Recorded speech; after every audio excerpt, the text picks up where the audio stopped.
Take 3. All right. Ready? Yeah. My name is Aaron Sabel. Can we spell it? No. Okay. And? Oh, well, tell me your relationship to the Cahuilla tribe out here. Okay, let's see. Well, how about your place in the tribe, and then just a little explanation and differentiation, like between the mountain, the desert, and the past Cahuilla. Okay, I'll just start like that. My grandma, I was raised with my grandma, and my grandma she was a Cahuilla Indian.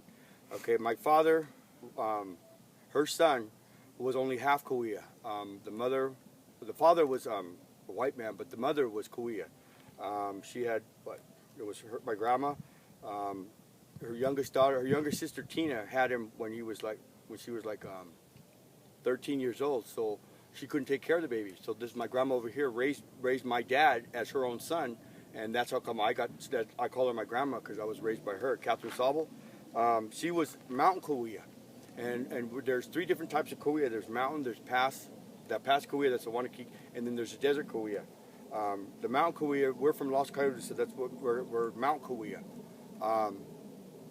The difference between the tribes that we would consider, the same language, just different dialect.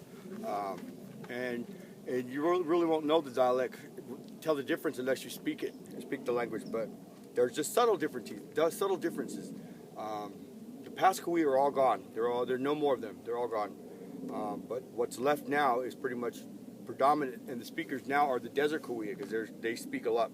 There are a lot more speakers. I've only got a little bit of Cahuilla blood in me because of the fact is that because my father, but it's what I know. It's what I was raised by. So we could just consider all being. My mother is Taos Pueblo, and she's, I guess would consider that 3/4 or whatever. If you put it in numbers, we call all Cahuilla, all Taos Pueblo, Tiwa Indians. I don't know nothing about them now. I was raised out here, so I don't know much about them. But that's pretty much that's why I look like this. What could I say? I don't know what else to say about them, but. Have you visited the Taos Pueblo? Oh, it's beautiful. Okay. It was beautiful when I went there. Lately, though, just like here, everything's changed. It's either broken down or the people are just about gone. The old people are all gone. Just same way here, all gone. Strange though, because I haven't seen them lately. I haven't seen it lately, but I guess they're having problems with the young kids not wanting to learn the language same way they have here. But it's hitting much more strongly because at one time, even the little kids were growing up talking Tiwa, and that was kind of neat. Yeah. But that's almost gone now because everybody wants to be, as we say, normal in the normal world. They all want to watch TV or whatever, and you can't do that in the village over there. You have to go outside of the village, and nobody wants to live in the village anymore. They all want to be on the outside. And so the youth and the younger people with the Tiwa, just leave? Are they leaving the reservation totally, or are they just leaving their homes and going out more to the outside?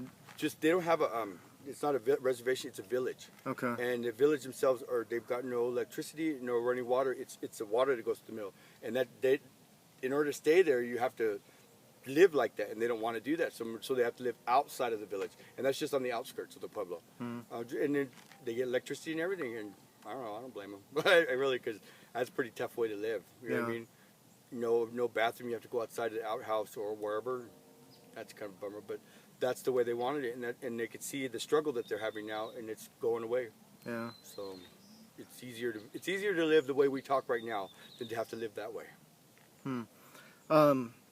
You're doing quite a bit of cultural work with the bird singing and trying to keep alive parts of your culture. And you do speak language, and you've been learning some of it. You were talking about your grandma who worked with the linguist who wrote the book on, was it Cahuilla and Serrano, or is it just Cahuilla? Just Cahuilla. Okay.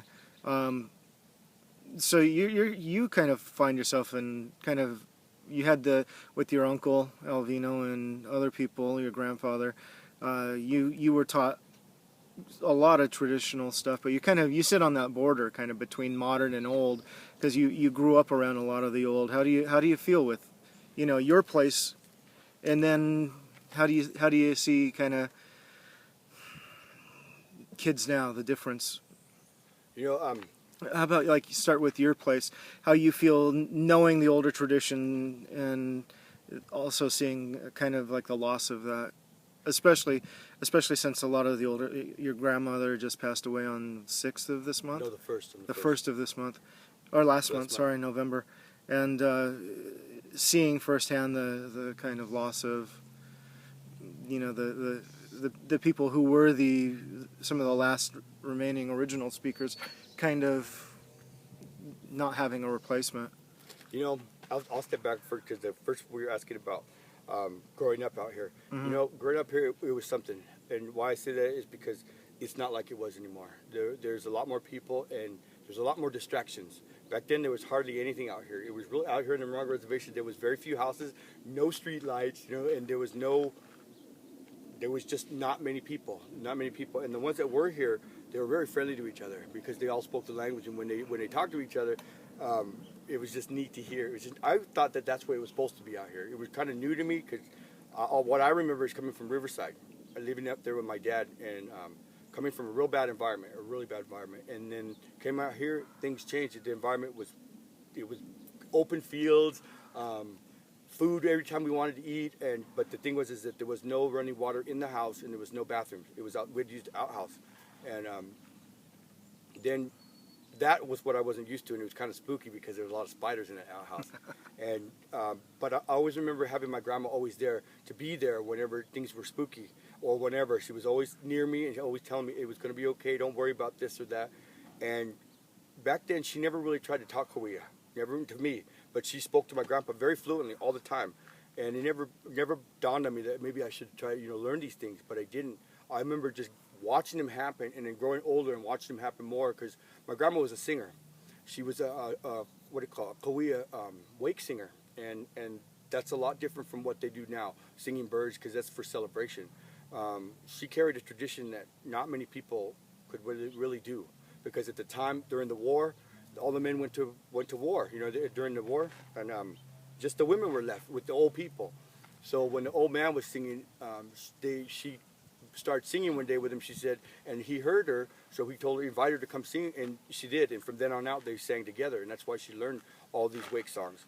And she brought those songs where we are today, for a lot of years by herself. She carried them, and I never realized the weight that she carried until now that she's gone, and I realized that that's what we're doing. But I'm going a little too far ahead. My grandpa was something else too, because he was a worker. Boy, he'd get up in the morning before the sun come up, and he'd be busy. Mm-hmm. Watching these things as I grew up, I realized maybe that was the way I should be, because when he passed away, he wasn't around no more.